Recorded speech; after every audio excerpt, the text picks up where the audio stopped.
Some scenes in this program have been reenacted, including the depiction of certain crime scene investigations.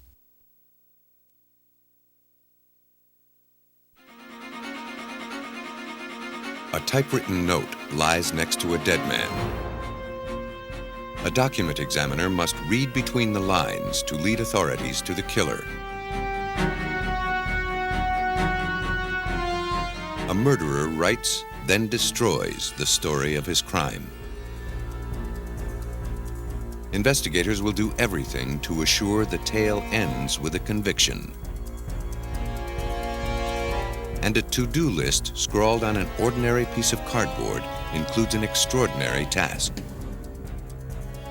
Detectives look to handwriting to prove a murder was premeditated. Among today's new detectives are the forensic document examiners. Under their keen eye, a scrap of paper or a typewriter ribbon can be as incriminating as a confession signed in blood.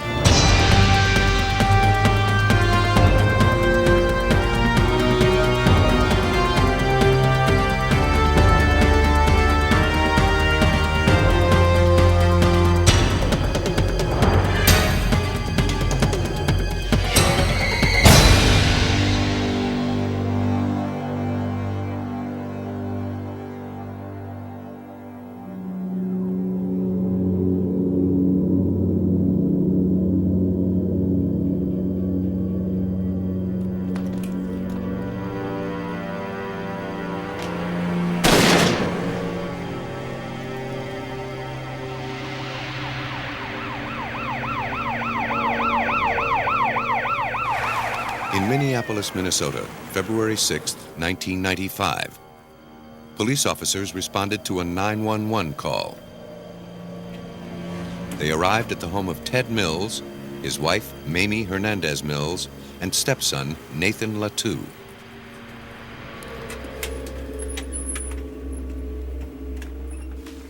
Mamie and Nathan had come home from a dental appointment to find Ted Mills dead and the house ransacked.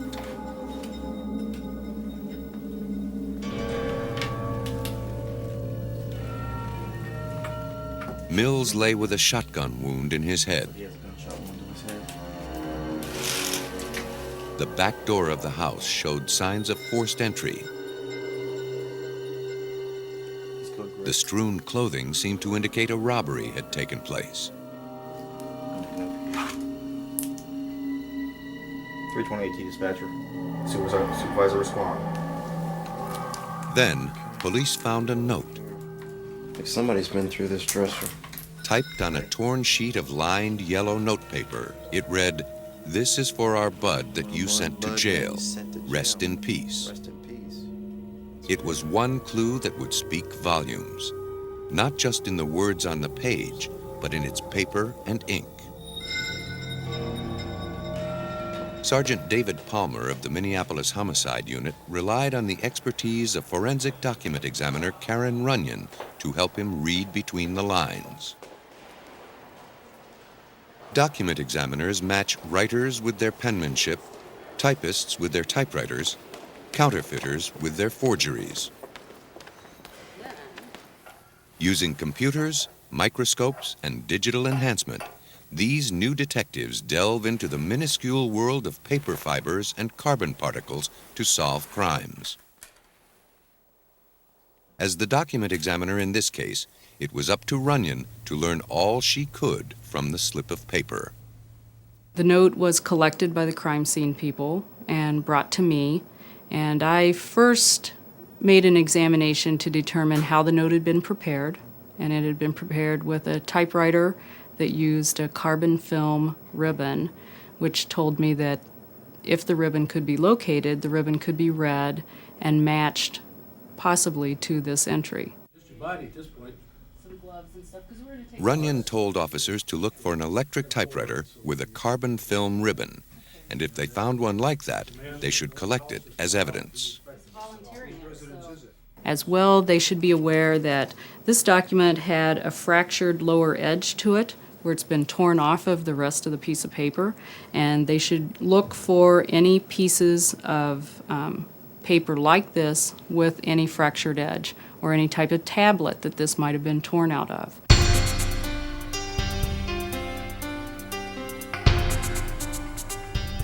While Runyon focused on the note, the police questioned the victim's wife and stepson.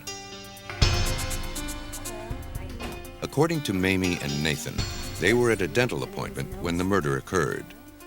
They'd phoned home from the dentist's office, but no one answered. Ted should have been home, but they assumed he was sound asleep, since he worked nights and slept days. The note suggested the murder and burglary were a payback for a past burglary at their home that was foiled by the victim. Mills had helped send the burglar to jail.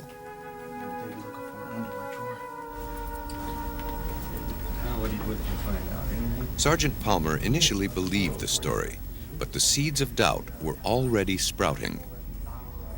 Well, there was some truth to this, and we couldn't discount this. But at the same time, our experience tells us that generally burglars are not going to return or have somebody return and kill somebody because of an identification that they have made. During questioning, which police videotaped, Nathan Latoux told police he saw a handgun next to Mills' body, but police couldn't find it. Under that spelling, I don't have anything on here. They were skeptical. Certain details didn't match Latoux's story. They have 2 dogs in the house that bark whenever strangers come, and yet Ted Mills is sleeping upstairs and never woke up. To Palmer, that suggested the culprit wasn't a stranger. But Mamie and Nathan's alibis had support. A caller ID unit at the house registered their call from the dentist's office around the time of the murder. Another detail nagged at Palmer. The place seemed ransacked in too orderly a manner, not the way a burglar would generally tear up a room. We were suspicious about this because our experience as investigators, most burglars are not this neat, as we found contents pulled out so they could be put readily and easily back into the drawers that they were dumped. And Latoux's 911 call to police raised further suspicion. Yes, my father's been shot. What happened? We just got home. I was at the VA hospital with my mom. They broke in the back door, trashed upstairs, they shot him. He just had too much knowledge that he was able to tell us immediately. Most people, when you talk to them and they're in a hysterical state like this, they can't hardly tell you what time of the day it is. All they're doing is screaming and crying and get somebody out there help us. But this was a different thing. We had an uneasy feeling about this. Something about the case didn't ring true. The pieces just didn't fit. The strongest indication that all was not as it seemed was a fingerprint on a broken window at the point of entry. It belonged to Nathan Latoux.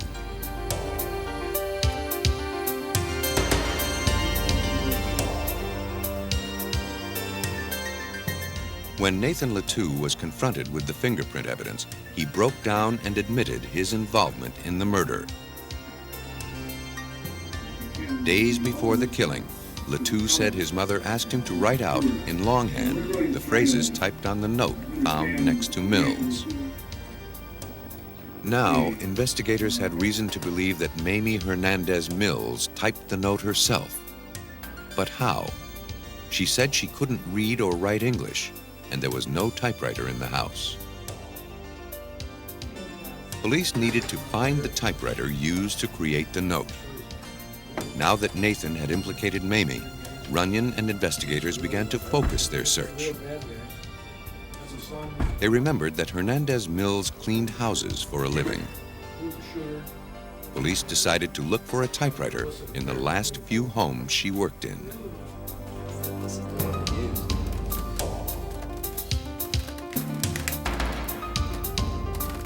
In one of them, police found an electric typewriter with a carbon film ribbon.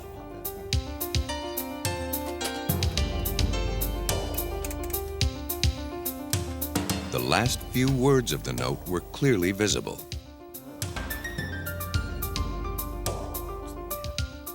They also found several yellow notepads with paper similar to the note. The ribbon was brought to Karen Runyon's lab for analysis. She was relieved to find the film cartridge had been left in the typewriter. If the ribbon had been used up and discarded, the case would have become even more complicated. To confirm the ribbon contained the full text of the note, she carefully pried open the cartridge. I took the ribbon cartridge apart, and then I transcribed the ribbon itself, working from the final entry, which we could see on the ribbon as we took it out of the typewriter. I worked backwards from there, transcribing everything that was typed on that ribbon. Runyon discovered the note had been typed 3 times. It proved that whoever typed it knew little about how to use the typewriter. The first 2 times it was typed, there were spelling errors, and the typist must not have realized that there was a correcting device on the machine. And so they must have started over. Runyon compared fibers that had been transferred from the paper onto the ribbon. When the carbon is knocked off the ribbon onto the document, paper fibers adhere to that mylar strip that the carbon is on in the ribbon cartridge, and the paper fibers stay on the ribbon itself. By matching the fibers adhering to the ribbon with the fibers on the note, Runyon concluded that the note was indeed typed using this ribbon. You match the fibers almost like a fingerprint. The fibers are in a random pattern, and they've adhered to this ribbon in that same random pattern that they were on the paper itself.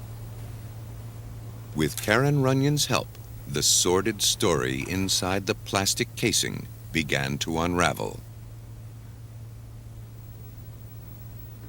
Within the typewriter ribbon cassette lay the true story of what happened to Ted Mills. The clues were microscopic, but their significance was great. In this case, I was able to match all the fibers in each of the letters on this note. Karen Runyon had linked the note to the typewriter, and police linked the typewriter to Mamie Hernandez Mills. But the full story still needed to be told. Sergeant Palmer had to determine Mamie's role in the crime and a motive for committing it. He continued to coax more details from Nathan Latou. He said that his mother had got the shotgun that belonged to her husband up from the closet upstairs and had gone over and had shot her husband while he was laying in the bed, sleeping. He, in fact, said that he went and got the shotgun that was used in the murder, took it down and concealed it in a room downstairs in the basement that was next to where he slept. Nathan eventually tells myself and my partner, Sergeant Krebs, what we wanted to know, that he and his mother were responsible for the death of Ted Mills. Nathan Latou swore, however, that he didn't pull the trigger. By the same token, as he implicated his mother, he was also gravely concerned about her fate. He's very worried about what's going to happen to his mother. More so than himself, he's very worried and very protective of his mother. Throughout this whole thing, he keeps admonishing us not to hurt his mother, not to do anything to his mother. Mamie Hernandez Mills maintained her cool and her innocence. When she's talking to us, she's very cooperative with us. I mean, she gives you the appearance to ask me anything, I'll tell you anything. But obviously, except for that one thing, she will never, even in this interview, admit that she had anything to do with the death of Ted Mills. As the pressure of the interrogation began to build, Mamie turned against her son, just as Nathan had turned against her. She told police Nathan had raped her at gunpoint. Hearing this lie, Nathan Latou broke down again. He had been withholding his greatest secret of all. He and his mother had been having an incestuous relationship. 41-year-old Mamie Hernandez Mills had only recently reunited with 22-year-old Nathan Latou, whom she gave up for adoption years earlier. Now, Mamie was exerting a profound influence on her son. The police used that influence as leverage to obtain a confession from Latou. We're saying, Mamie, your mother kind of pushed you to doing this, because she's the very strong, controlling person in this relationship that they have. Mother is controlling son. Finally, Latou agreed to testify against his mother in return for a reduced charge of second-degree murder. At about the same time, investigators discovered that Mills had a life insurance policy through work, and that Mamie had called to claim it shortly after his death. With this motive now exposed, the shuffled events of that bloody February day fell into place. Mamie Hernandez Mills had typed the note on her employer's typewriter, using Nathan's handwritten note as her guide. Each time she made a mistake, she started over, leaving behind a telltale story inside the typewriter cartridge. Each keystroke pulled fibers from the paper, transferring them to the mylar strip on the ribbon. Nathan Latou faked a break-in at their home. He made it look just as a burglar had months before, but he left behind an incriminating fingerprint.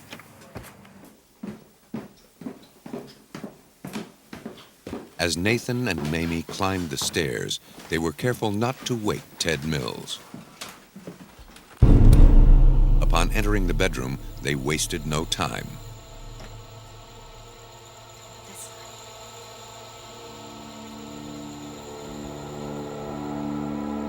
Do it.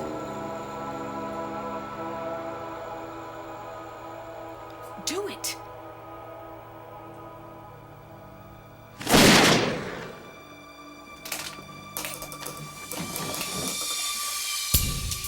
After killing Mills, the two faked the burglary. Mamie left a note meant to steer investigators toward an avenging intruder who never existed. Then, mother and son went to the hospital to keep a dental appointment. Can we use your phone, please?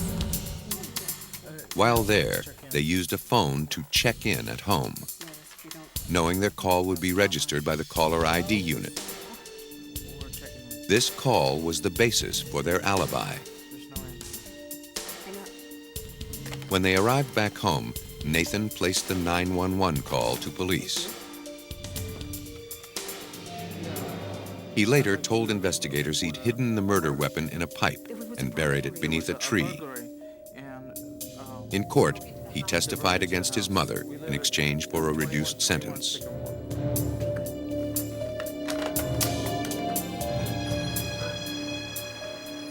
Mamie Hernandez Mills was convicted of first-degree murder on April 20th, 1996. She is serving a life sentence. Nathan Latou pleaded guilty and was sentenced to 24 years. By leaving a note, Mamie Hernandez Mills and Nathan Latou meant to cast blame on a fictional intruder, but they left too much real-world evidence to the contrary. The note was left next to the body, and that the note was part of a scheme to make this look like another type of crime than what it really was. And in that perspective, this was an interesting case, and the fact that we did find the machine with the ribbon. For investigators Palmer and Runyon, a note meant to throw authorities off track led them right to the killer. In Virginia, a murder case was even more ironic. In a scrawled note to himself, a man made his deadly intentions terribly clear. The shooting death of an elderly woman in February 1995 brought police to a home in eastern Virginia. The only thing missing from the scene was $5 taken from the woman's purse. Police knew the crime was committed by 18-year-old Richard Webb, live-in grandson of the victim. According to police, Richard planned to kill his grandparents, steal their money, and take their van. The grandfather escaped when the gun malfunctioned. Unable to find keys to the van, Richard Webb fled on foot and was apprehended a short time later. Webb was guilty, but his guilt was a matter of degree. If police were right and Richard planned the killing with intent to rob, he'd be guilty of first-degree murder. But if he killed on a sudden, violent impulse, he'd probably receive a lesser charge. It was up to the police to determine the killer's intentions. While searching Richard's bedroom, police found an important clue in a torn piece of cardboard. On it was written a to-do list. Among such mundane items as play pool and watch movie was item number 8. It stated simply, kill. After that was get money and leave. The list seemed strong evidence that Webb had planned his crimes. It was turned over to Michael Moore, document examiner at Virginia's Division of Forensic Science in Richmond. In order to prove that Webb wrote the note, he'd need to look for similarities between the handwriting on the note and samples known to have been written by Webb. Handwriting identification is based on the premise that handwriting embodies certain qualities and features which are sufficiently personal to serve as the basis for an identification of the writer. Webb's murderous list, now classified as evidence, was securely sealed and delivered to Michael Moore. Our handwriting is as personal as our fingerprints. As youngsters, most of us were taught to write by imitating a standard system, often referred to as a copybook system. In spite of this standardized technique, we begin to develop our own personal handwriting that stays with us for life. These deviations provide the basis for analysis.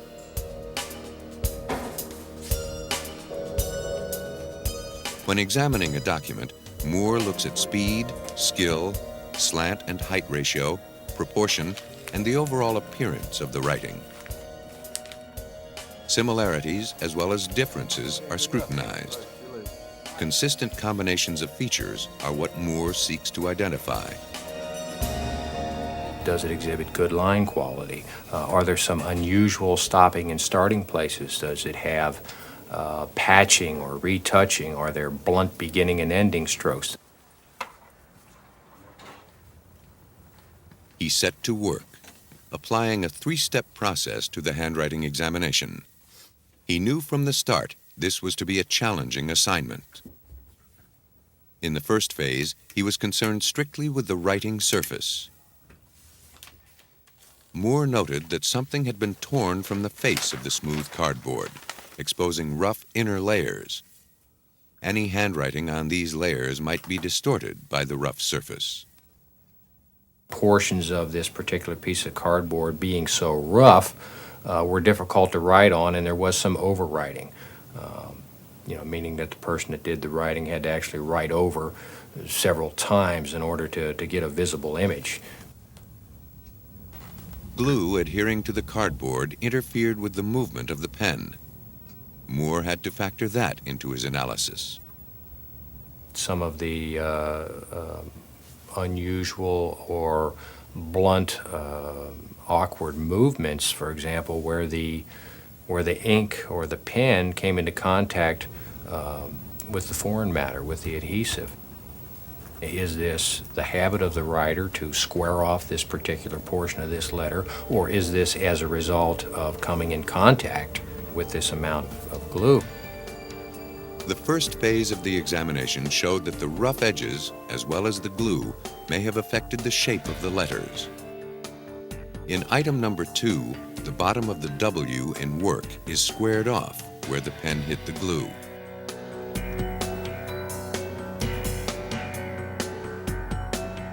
If the writing sample contains letters with closed loops, the document examiner must determine whether they are the habit of the person who wrote the sample, or if they were created by the water-based ink bleeding and closing the loop.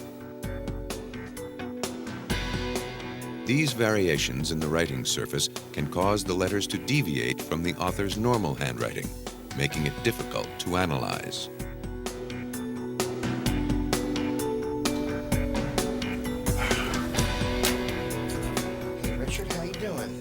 In the second phase of examination, Moore studied the known material or handwriting known to have come from the suspect. You would please?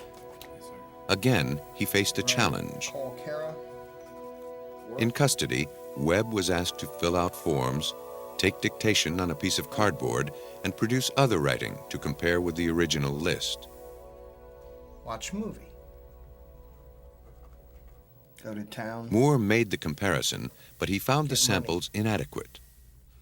Webb penned the dictated writings in a very formal, controlled environment.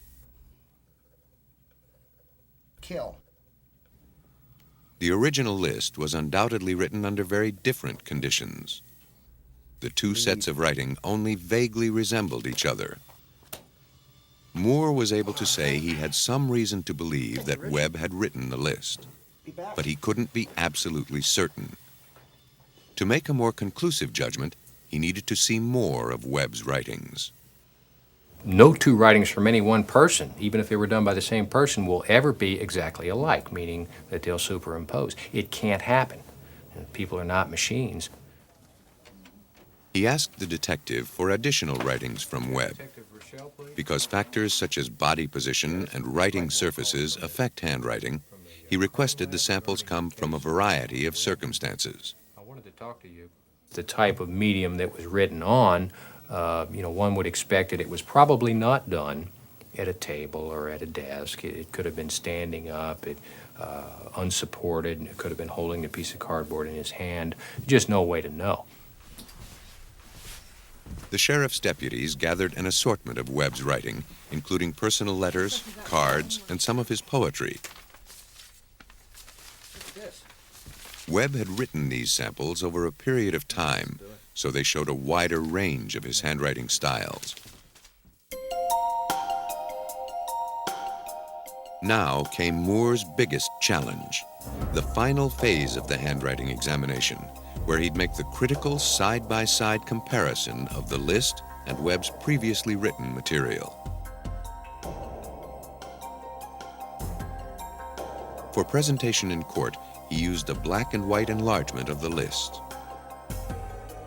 The features and characteristics used to identify handwriting take many forms. Some are conspicuous, some are subtle. On the cardboard list, Moore noted that the relative size of numerals to capital letters was consistent. The number 1 was taller than the capital C in call. The number 2 was also taller than the capital W in work. Moore found this same habit reflected in the known writings of Richard Webb. The significance of Webb's natural range of variation raised a problem for Moore. He had to account for Webb's tendency to form the letter R slightly differently each time he wrote it. In item number 1, the letter began well to the left of the spine, then continued on to form a rounded upper portion. In item 9, that capital R still began to the left of the spine, but the top portion was flat. Moore recognized the same variations of the letter R on Webb's known writings. They matched exactly the variations found on the cardboard list.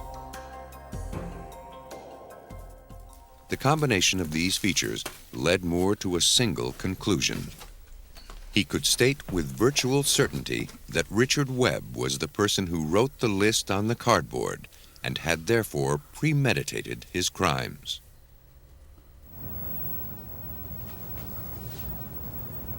Ultimately, it takes a human mind to recognize a human hand. While computers are helping to solve more crimes every day, Michael Moore feels his job is secure. While computers are useful in some areas of forensic document examination, they really just are not applicable to comparative handwriting by the mere fact that they have no way of first of all, gauging the relative individuality of the question signature. Even if 20 variations of a signature were scanned into a computer, it might still fail to identify a 21st signature as coming from that same writer. Computers do not have the ability to judge the range of variation or the circumstances under which the writing was produced. computers are just not in today's, what's available in today's market, are just not capable of doing what the human can do. When confronted with Moore's findings, Richard Webb pleaded guilty and received a life sentence for capital murder. Ultimately, handwriting analysis matched the killer to his crime. But when comparing handwriting, the analyst must always be certain he's focusing on the right clues. The most crucial writing samples may come from the least likely sources. One handwriting expert's small lapse in judgment fueled the flames of one of the greatest hoaxes in modern history. In April 1983, the world was riveted by the news that Adolf Hitler's diaries had been discovered in Stuttgart. The 60 handwritten volumes, written over 35 years, were found by a German journalist. To determine if the books were truly written in Hitler's hand, the German government enlisted a brigade of specialists, including handwriting analyst Ordway Hilton. Hilton was given 7 samples of Hitler's writing to compare to the diaries. Based on these samples, he declared the diaries authentic. It was an honest mistake that almost destroyed his reputation. Hilton was duped. He correctly determined that the author of the diaries also wrote the samples he used to compare them with. But his fatal flaw was his assumption that Hitler wrote the samples. He didn't. They were written by the same person who forged the diaries. That man was Conrad Cujo. The diaries were sold for more than $2 million before the fraud was exposed by an international team of document examiners, chemists, and historians. By studying the composition of the paper, the quality of the type, and other characteristics, they determined the diaries were no more than 4 years old. When the West German State Archives announced their findings, they discredited the books in no uncertain terms, declaring the diaries the grotesquely superficial concoction of a copyist endowed with a limited intellectual capacity. Even so, Cujo perpetrated the most expensive fraud in the history of publishing. If it weren't for the expertise of forensic examiners, he might have pulled it off. But incriminating documents seem to have a way of ending up in the right hands, especially if the crime is murder. In Smyrna, Tennessee, outside of Nashville, a man made a poignant televised appeal for help in 1994. Ricky Bryan, a 39-year-old welder, had a sporadic 5-year relationship with 72-year-old Charlotte Scott. I did date the woman for a little over 6 years. And she's missing, so we gotta find her. And he just come Scott had been missing for 2 weeks. I wish she'd come back home, wherever she's at. The family was hopeful she would be found. I have to pray that someone comes forward. Scott's daughter Rosalie reported her missing after finding her gone and her apartment door left open.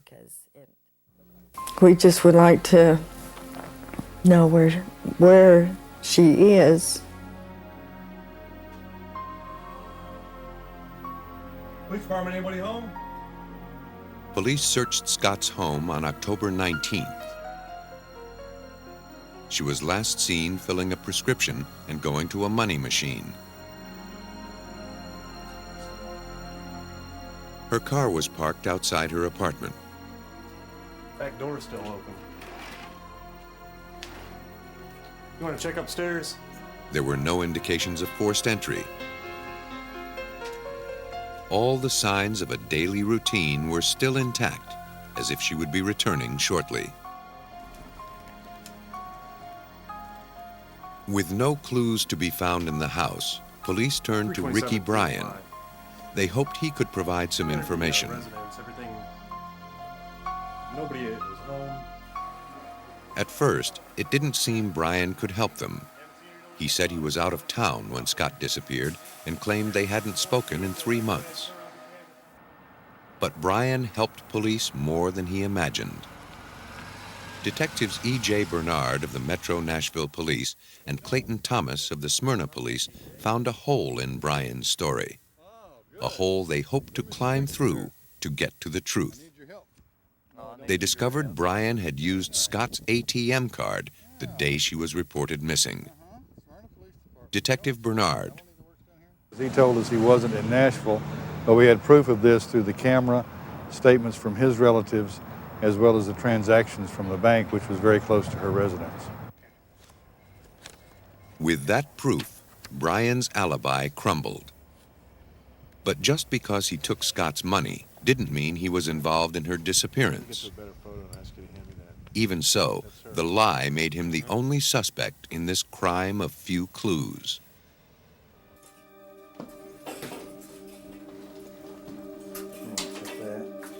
After he failed a polygraph test, police obtained a warrant to search his home. They were looking for ATM receipts, weapons, tools that might be used in a kidnapping or a murder, anything that could link Brian to the crime. They found nothing. They had no physical evidence and no more leads. The investigation ground to a halt.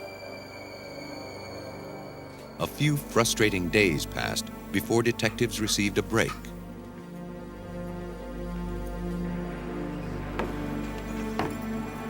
Some of Brian's family members stepped forward. They told police he had divulged an outrageous story. According to Ricky Bryan, Charlotte Scott was murdered by a gang of drunken men at a rock quarry where the couple frequently met. Ricky had left for a few minutes, and when he returned, Charlotte had been killed. He knew the story sounded absurd, and he had no witnesses to prove he wasn't involved. So he decided to bury the body and deny he knew what happened to her. In one respect, police agreed with him. The story was absurd. But why would he concoct such a tale unless he really did bury Charlotte Scott?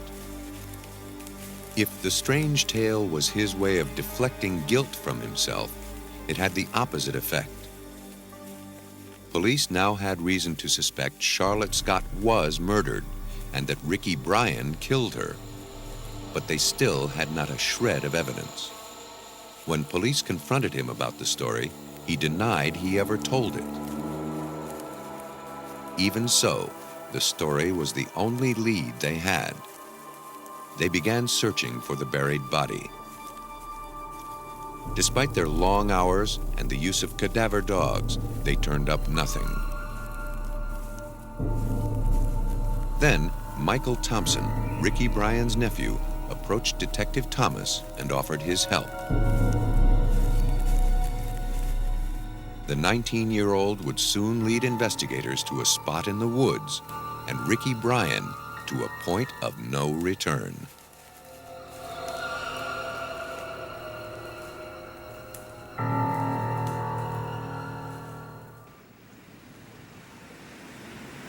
Investigators rely on skill, wit, and luck to find breaks in criminal cases. In the murder investigation of Charlotte Scott, the break stepped forward in the form of Michael Thompson, nephew of Ricky Bryan. Thompson volunteered to speak with Bryan and hopefully learn the whereabouts of the victim's body. Police told Michael Thompson they'd appreciate him sharing any information he might find out. On November 15, 1994, Thompson went to visit his uncle. Bryan was extremely suspicious. He was convinced his house was bugged and that police were watching his every move. After searching his nephew for a listening device, Bryan and Thompson engaged in a stilted dialogue meant to mask the true thrust of the conversation. Bryan needed to recover a shovel and rake he buried in the woods with Scott's body. Here was his confession, but he wasn't about to say it out loud. Instead, he wrote it in a notebook. Each time he wrote a message, he ripped the paper from the notebook and burned it in a wood stove. He was afraid, if they were found, the tools would link him to the body. And during the written communication, Brian sketched a detailed map pinpointing where the tools and the body were buried. Then he burned the map, just as he had burned the other notes. That evidence was gone. But not for long.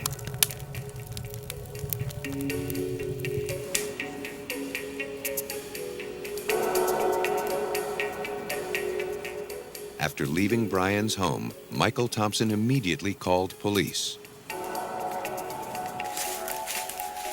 Following the directions he'd memorized from the map drawn by his uncle, he led them to a pit in the woods.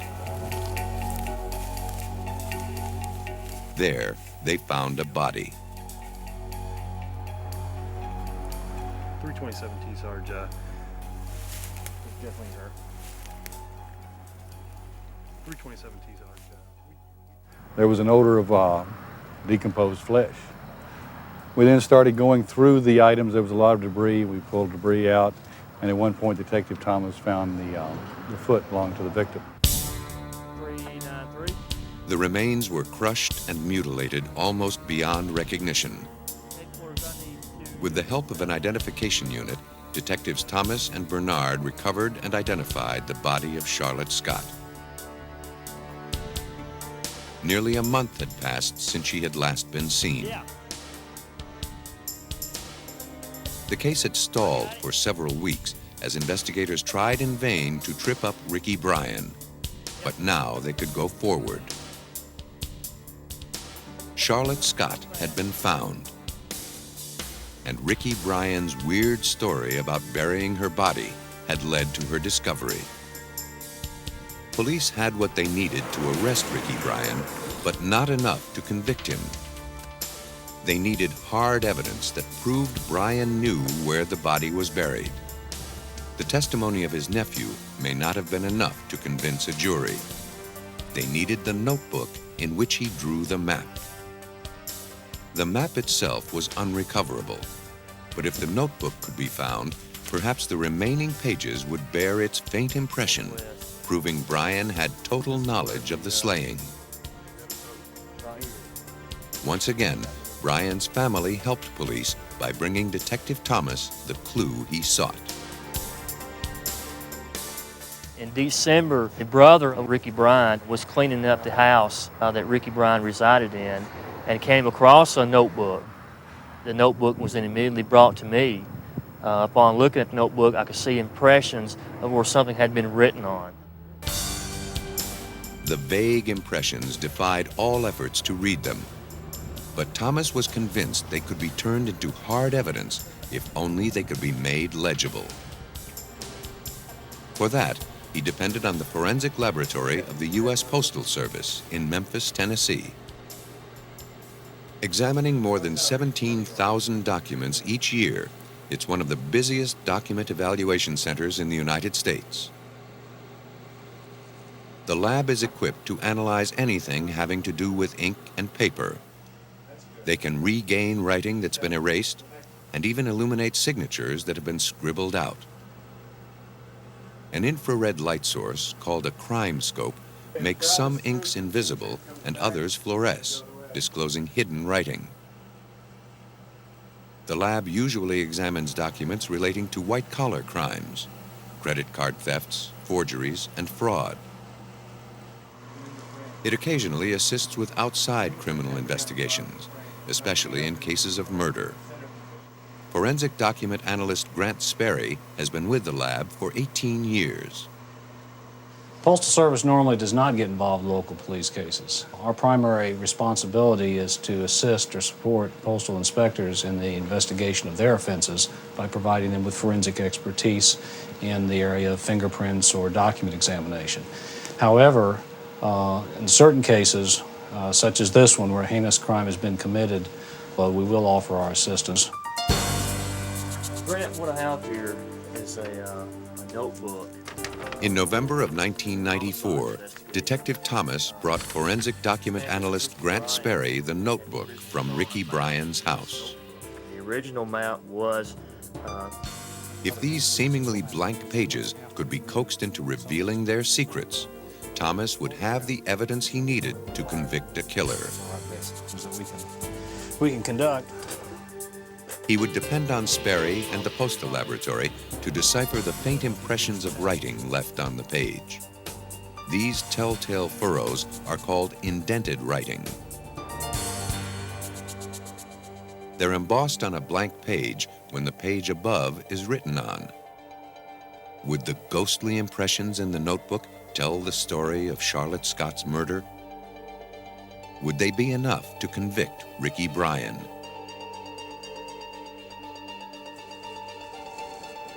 Okay, Patricia, we need to photograph.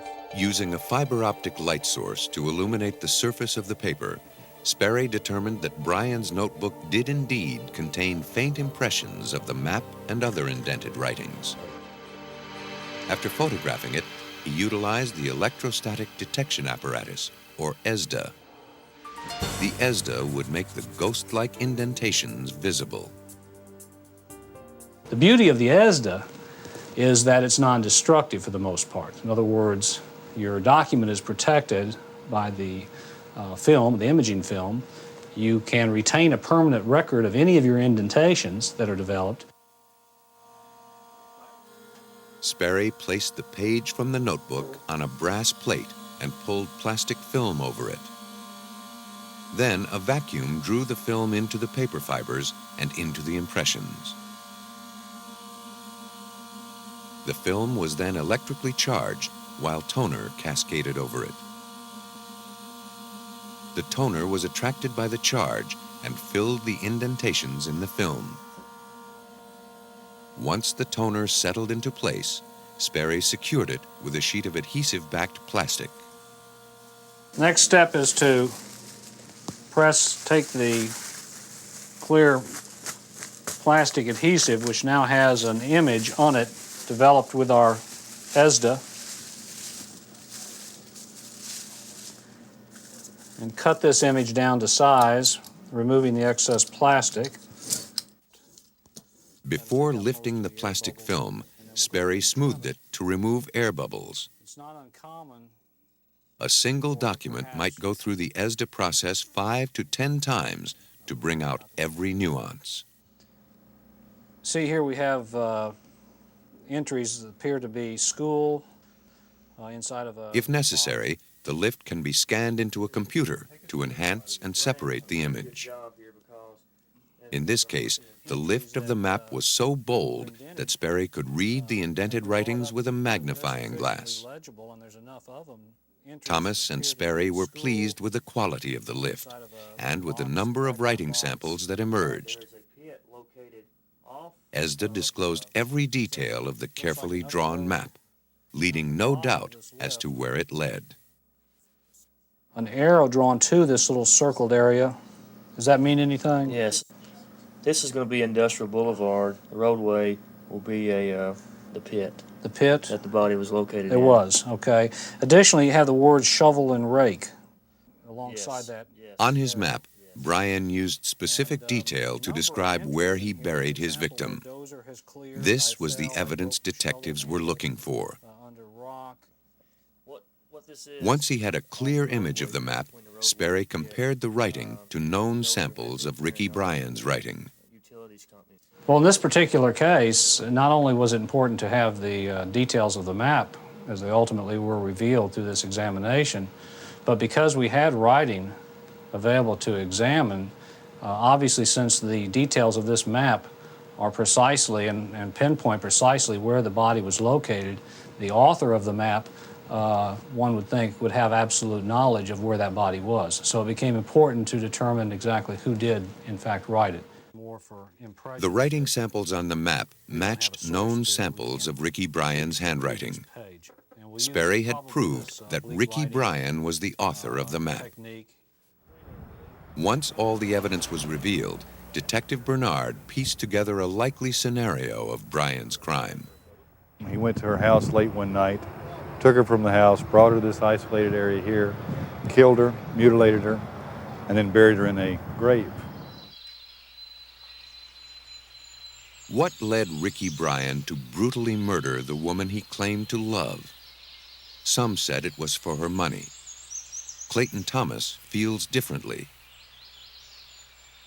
I think he was really in love with her. I feel that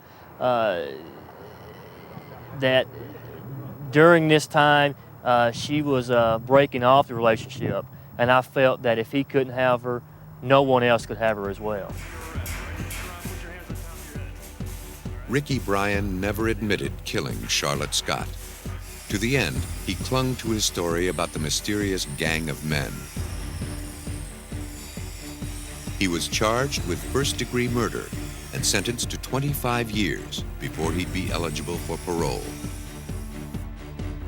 When a killer leaves behind a paper trail, little does he know that he may have already signed his confession.